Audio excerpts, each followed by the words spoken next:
Episode 20 की शुरुआत में रियल वेंशुआ ग्रैंडमा के पास से वापस अपने फ्लैट पर आता है, पर वो अभी भी ग्रैंडमा को लेकर काफ़ी वरिड था। तो वो अपने पास रखे पैसे चेक करने लगता है, पर उसके पास भी इतने पैसे नहीं थे कि वो ग्रैंडमा के लिए नई शॉप खोल सके। वो इन सब के बारे में सोच ही रहा था कि तभी उसे किसी का मैसेज आता है। ये मैसेज चेज एंटरटेनमेंट के मैनेजर का था, जो कि उससे उसकी ग्रैंडमा और उनके स्टॉल के बारे में पूछते हैं। ये सुन वेंशुआ भी हैरान रह जाता है कि इन्हें कैसे पता। तो उससे कहते हैं कि वो उसे अपनी कंपनी में एज एन आर्टिस्ट ज्वाइन करना चाहते हैं, इसलिए उन्होंने उसके बारे में सारी खबर रखी है। पर एज एन ऑडियंस हमें यहाँ शक होता है कि ज़रूर उन्होंने ही ग्रैंडमा के स्टॉल की रिपोर्ट की होगी, जिससे कि वो वेंशुआ पर इकोनॉमिकल प्रेशर डालकर उसे अपनी प्रपोजल के लिए हाँ करवा सकें। और वो ऐसा ही कुछ करते भी हैं और ग्रैंडमा को एक अच्छी लाइफ देने के खातिर वो उसे कल अपने ऑफिस में मिलने के लिए बुलाते हैं। और क्योंकि वेंशुआ सच में ग्रैंडमा के लिए वरिड था और उनकी हेल्प करना चाहता था, तो वो भी उनसे मिलने की इस आइडिया पर गौर करता है और उनका कार्ड खोजने लगता है। और फिर नेक्स्ट डे हम हैंडसम वेंशुआ को चेज एंटरटेनमेंट की बिल्डिंग के सामने देखते हैं और फिर वो अंदर चला जाता है, जहाँ मैनेजर उसे ग्रैंडमा को एक अच्छी लाइफ देने के सपने दिखाता है, क्योंकि वो भी अच्छे से जानता था कि वेंशुआ की कमजोरी यही है। तो वेंशुआ उन्हें बताता है कि वो ग्रैंडमा के लिए एक नई शॉप तो लेना चाहता है, पर उसके पास इतने पैसे नहीं हैं। तो फिर मौके पर चौका मारते हुए मैनेजर उसे कंपनी में एज ए ट्रेनी ज्वाइन करने को कहता है, और जिसके बदले में वो उसे शॉप के लिए लगने वाले पैसे एडवांस देने के लिए तैयार हो जाता है। पर क्योंकि अमाउंट काफ़ी ज़्यादा था तो वेंशुआ उसे लेने में हेजिटेट करता है, पर मैनेजर देर न करते हुए 60,000 युआन का चेक काटते हैं और उसे कॉन्ट्रैक्ट साइन कर वो पैसे ले लेने को कहते हैं। वैसे वेंशुआ अपनी आर्टिस्ट बनने की एबिलिटी पर काफ़ी ज़्यादा डाउटफुल था, पर मैनेजर के कन्विंस करने पर और ग्रैंडमा की कंडीशन के बारे में सोचकर वो कॉन्ट्रैक्ट साइन कर देता है। इधर ग्रैंडमा अपना पासबुक अपडेट कराने आई होती हैं, पर अपने अकाउंट में इतना ज़्यादा अमाउंट देखकर वो पूरी तरह से हैरान रह जाती हैं। और फिर हम रियल वेंशुआ को स्टोर में देखते हैं, जो कि ग्रैंडमा को फ़ोन पर समझा रहा था कि ये पैसे उसने अपने बॉस से एडवांस लिए हैं। पर ग्रैंडमा को इस बात पर यकीन नहीं होता, और सही भी है, जो इंसान 2000 युआन नहीं दे सकता वो 60,000 क्या खाक देगा। पर वेंशुआ के इतना भरोसा दिलाने पर ग्रैंडमा अभी के लिए उसकी बात मान जाती हैं। तो वेंशुआ उन्हें इन पैसों से अपने लिए एक नई शॉप रेंट पर लेने को कहता है, पर ग्रैंडमा उससे उसके बॉस का नंबर मांगती हैं, जिससे वो उनके इस फेवर के लिए उन्हें थैंक्स कह सकें। पर वेंशुआ कस्टमर का बहाना बनाकर जल्दी से फ़ोन काट देता है। और दूसरी तरफ मैनेजर किसी को फ़ोन पर उस आदमी को पैसे देने को कहता है जिसने ग्रैंडमा के स्टॉल की रिपोर्ट की, मतलब इन्होंने ही ये जानबूझकर करवाया था। पर फिर उनकी एम्प्लॉय उनके वेंशुआ में इतना इंटरेस्टेड होने की वजह पूछती है, जिस पर मैनेजर उसे कोई जवाब नहीं देते और वहाँ से चले जाने का इशारा करते हैं। फिर नेक्स्ट डे क्लास में ताओशा हैना को बताती है कि अब वेंशुआ आइडल ट्रेनी बन गया है, तो वो रोज रोज स्कूल नहीं आ पाएगा। ये सुन हैना थोड़ा डिसअपॉइंटेड होती है, क्योंकि वो चाहती थी कि वो और वेंशुआ साथ में ट्रेनी बने। पर फिर मेंगशी ताओशा से पूछती है कि अगर अब वो आइडल ट्रेनी बन गया है तो अब वो तुम्हारे लिए मॉडलिंग भी नहीं कर पाएगा। पर ताओशा को भी तो यही टेंशन थी। हालांकि वो वेंशुआ की इस तरक्की से खुश थी, पर उसके जैसा दूसरा मॉडल खोजना उसके लिए काफ़ी मुश्किल काम था। तो फिर मेंगशी उसे छिगवांग को अपना मॉडल बनाने का सजेशन देती है, पर ताओशा को ये डाउट होता है कि छिगवांग ये करेगा भी कि नहीं। पर तभी क्लास में ली चेंग भी आ जाता है, जिसे सुनाने के लिए मेंगशी तेज आवाज़ में कहती है कि जहाँ कुछ लोग इतनी मेहनत कर रहे हैं कि वो आइडल ट्रेनी बन सकें, वहीं कुछ लोग ऐसे हैं जो बस आलसियों की तरफ पड़े रहते हैं और दोपहर तक सो के फिर स्कूल चले आते हैं। पर ली चेंग भी अच्छे से समझ रहा था कि मेंगशी ये सब उसे ही सुना रही है। खैर नेक्स्ट सीन में हम वेंशुआ को डांसिंग प्रैक्टिस करते हुए देखते हैं, और वहीं हुबीन भी बाहर खड़े होकर उसकी प्रैक्टिस देख रहा था। और फिर असिस्टेंट कहता है कि मैंने सुना है कि मैनेजर खुद वेंशुआ को पसंद करके लाए हैं और वो तुम्हारा क्लासमेट भी है। पर ये सब देख तो हुबीन का दिल जला जा रहा था, तो कहता है कि मैनेजर की पसंद ही खराब हो गई है।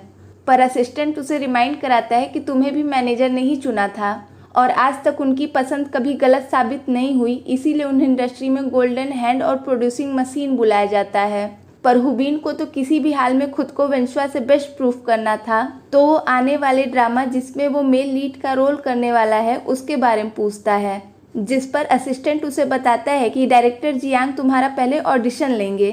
पर ये सुन हुबीन गुस्सा हो जाता है, क्योंकि वो तो खुद को परफेक्ट समझता है, तो उसे ऑडिशन देने की क्या ज़रूरत।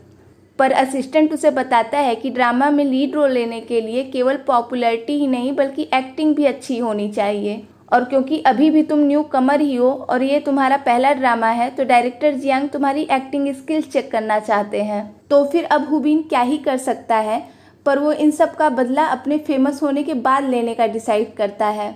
पर दूसरी तरफ मैनेजर डांसिंग कोच को विंशुआ को पहले सिंपल स्टेप सिखाने का कह वहाँ से चले जाते हैं। तो फिर हुबीन कोच से विंशुआ की परफॉर्मेंस के बारे में पूछता है, पर कोच भी इस पर बात करने को मना कर वहाँ से चली जाती हैं। तो फिर हुबीन विंशुआ से प्रैक्टिस रूम में मिलने जाता है। विंशुआ तो यहाँ अपने क्लासमेट को देखकर खुश होता है, पर हुबीन अपनी सीनियरिटी झाड़ते हुए उसे एज ए क्लासमेट नहीं बल्कि एज ए सीनियर ट्रीट करने को कहता है।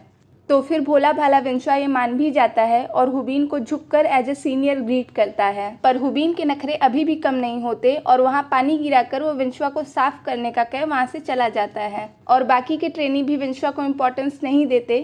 ये सब देख विंशुआ को अपने पुराने दिन याद आ जाते हैं, जब संस्यों में भी सब उसी को अपना काम कह उसे अकेला छोड़कर चले जाते थे। वैसे यहाँ पर सच में विंशुआ के लिए बुरा लगता है। पर फिर डांस प्रैक्टिस शुरू होती है और बाकी ट्रेनीज के साथ विंशुआ भी प्रैक्टिस कर रहा था, पर उसका ध्यान तो टाइम पर ही था क्योंकि उसे स्टोर भी जाना था जिसके लिए काफ़ी देर हो रही थी। पर प्रैक्टिस है कि ख़त्म ही नहीं हो रही थी।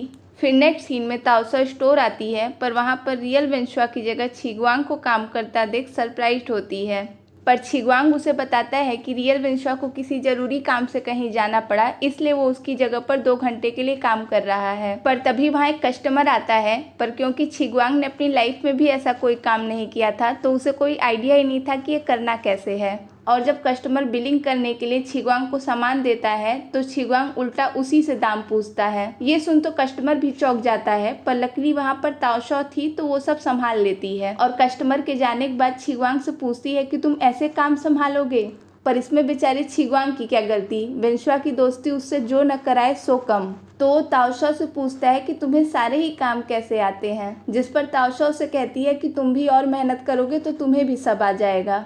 पर तभी वहाँ भागा भागा रियल विंशुआ आता है जो कि ताओशा को स्टोर में नहीं देखता, और जैसे ही छिगवांग को प्रैक्टिस के बारे में बताने वाला होता है छिगवांग उसका मुंह दबा देता है। ये देख ताओशा को भी समझ नहीं आता कि आखिर ये दोनों कर क्या रहे हैं। पर छिगवांग बात टालने के लिए जल्दी से विंशुआ को उसकी ड्यूटी सौंप कर वहाँ से चला जाता है।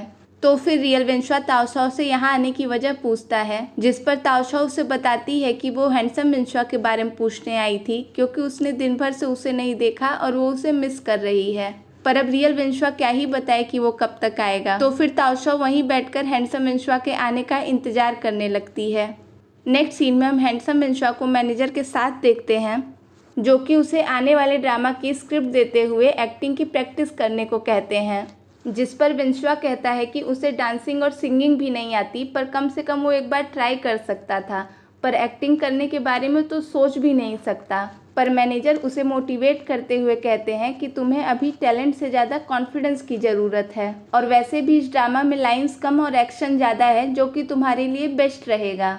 तो फिर विंशुआ उनकी बात मान लेता है। और फिर नेक्स्ट सीन में हम विंशुआ को एक्टिंग की प्रैक्टिस करते हुए देखते हैं, पर तभी वहाँ हुबीन आ जाता है और विंशुआ को प्रैक्टिस रूम से बाहर जाने को कहता है क्योंकि उसे यहाँ प्रैक्टिस करनी है। तो फिर विंशुआ वहाँ से जाने लगता है, पर जाने से पहले वो हुबीन से एक्टिंग का डेमो दिखाने की रिक्वेस्ट करता है क्योंकि नेक्स्ट वीक उसका ऑडिशन है और उसे कुछ समझ नहीं आ रहा कि वो कैसे लाइंस बोले। तो फिर हुबीन स्क्रिप्ट ले लेता है, पर ये देखकर वो चौंक जाता है कि ये उसी ड्रामे के मेन लीड का रोल है जिसके लिए हुबीन ऑडिशन देने वाला है। मतलब वो दोनों सेम रोल के लिए फाइट करने वाले हैं। और ये देख तो हुबीन को मैनेजर पर बहुत गुस्सा आती है, पर फिर वो विंशुआ को टिप्स तो देता है पर सारी बकवास, जैसे कि वो उसे स्क्रिप्ट याद करने से मना करता है और सब कुछ जरूरत से ज्यादा मुंह फैलाकर बोलने को कहता है। और बेचारा विंशुआ उसकी सारी टिप्स को सीरियसली सुनता है और उन्हें फॉलो करता है। और फिर हुबीन गुस्से में मैनेजर के पास आता है और विंशुआ को उसका सेम रोल रेकमेंड करने के लिए उनसे जवाब मांगता है। पर अब लगता है कि मैनेजर भी हुबीन के एटीट्यूड से तंग आ गए थे तो वो उसे उल्टा ही जवाब देते हैं, और जिस पर हुबीन उन्हें अपनी पॉपुलैरिटी और बाकी कंपनीज के ऑफर के बारे में बताकर उनकी कंपनी छोड़ के जाने की धमकी देता है। पर मैनेजर उससे कहते हैं कि हमारा काम है न्यू कमर्स को मौका देना, और तुम जानते हो कि विंशुआ के पास सिर्फ उसका अच्छा फेस ही है, पर फिर भी तुम में उसे हराने का कॉन्फिडेंस नहीं है। तो फिर ये बात तो हुबीन के ईगो पर आ जाती है और वो उन्हें विंशुआ को अपने टैलेंट के दम पर हराने का चैलेंज करके वहाँ से चला जाता है। फिर हम विंशुआ को ताओशाओ के पास देखते हैं, जो कि उससे अपने ड्रामा डिटेक्टिव 2050 की स्टोरी बता रहा होता है और ताओशाओ को अपनी एक्टिंग का थोड़ा डेमो भी देता है। पर एक्टिंग देखकर तो ताओशाओ को समझ ही नहीं आता कि वो कैसे बताए कि वो कितना खराब कर रहा है। तो फिर ताओशाओ उससे अपना एक्शन सीन दिखाने को कहती है, क्योंकि उसमें तो वो ज़रूर अच्छा होगा। पर विंशुआ का एक्शन सीन भी उतना ही बुरा होता है। तो फिर ताओशाओ उसे भरोसा दिलाते हुए कहती है कि वो और लोगों के साथ प्रैक्टिस करेगा तो बेहतर हो जाएगा। तो फिर हम विंशुआ के सारे फ्रेंड्स को ताओशाओ के घर पर देखते हैं, जहाँ वो लोग विंशुआ को एक्शन सीन प्रैक्टिस कराने में हेल्प कर रहे थे। पर अभी भी विंशुआ का एक्शन सीन एक्शन कम कॉमेडी ज़्यादा लग रहा था। तो ये देख मेंगछी हंसने लगती है। पर ये बात तो सब जानते हैं कि विंशुआ है ही इतना जेंटल कि किलर वाला एटीट्यूड लाने में उसे समय तो लगेगा ही। तो फिर ली चैंग उसे अपना वो एटीट्यूड याद करने को कहता है, जो कि उसके चेहरे पर तब था जब उसने हल्क को मारा था। पर विंशुआ को तो ये पता ही नहीं होता कि उसने हल्क को मारा। उसे तो लगता था कि बॉस्को और ली चैंग ने उसे मारा। पर ली चैंग उसे बताता है कि जब उस दिन हम लोग केबिन में पहुंचे तो पहले ही तुम हल्क को अधमरा कर चुके थे। पर विंशुआ और छिगोंग को ये बात काफ़ी अजीब लगती है। पर फिर ताओशाओ उन सबसे उसके सामने हल्क के बारे में बातें करने को मना करती है। तो फिर वो लोग आपस में ही मस्ती करने लगते हैं। नेक्स्ट सीन में हुबीन अपना ऑडिशन दे रहा होता है और वो काफ़ी अच्छा इनएक्ट करता है और डायरेक्टर और बाकी मेंबर्स को भी उसकी एक्टिंग पसंद आती है। तो फिर अब बारी थी हैंडसम विंशुआ की, जो कि वहाँ अवेलेबल ही नहीं था और अपनी नर्वसनेस की वजह से अभी भी वेटिंग हॉल में ही बैठा था। पर विंशुआ के टाइम से अवेलेबल ना होने पर डायरेक्टर उससे नाराज होते हैं और जैसे ही हुबीन को इस रोल के लिए फाइनल करने वाले होते हैं, असिस्टेंट विंशुआ को वहाँ बुला लाता है। तो फिर विंशुआ को देखकर डायरेक्टर को उसका फेस और पर्सनैलिटी तो काफ़ी पसंद आता है, पर अब बारी थी एक्टिंग की। पर विंशुआ सबको देखकर इतना नर्वस हो जाता है कि उसके मुँह से एक लाइन भी नहीं निकलती। और इसी के साथ ये एपिसोड यहीं खत्म हो जाता है। तो प्लीज़ सब्सक्राइब माई चैनल और वीडियो पसंद आए तो लाइक भी कर दें। तो stay tuned and thanks for watching.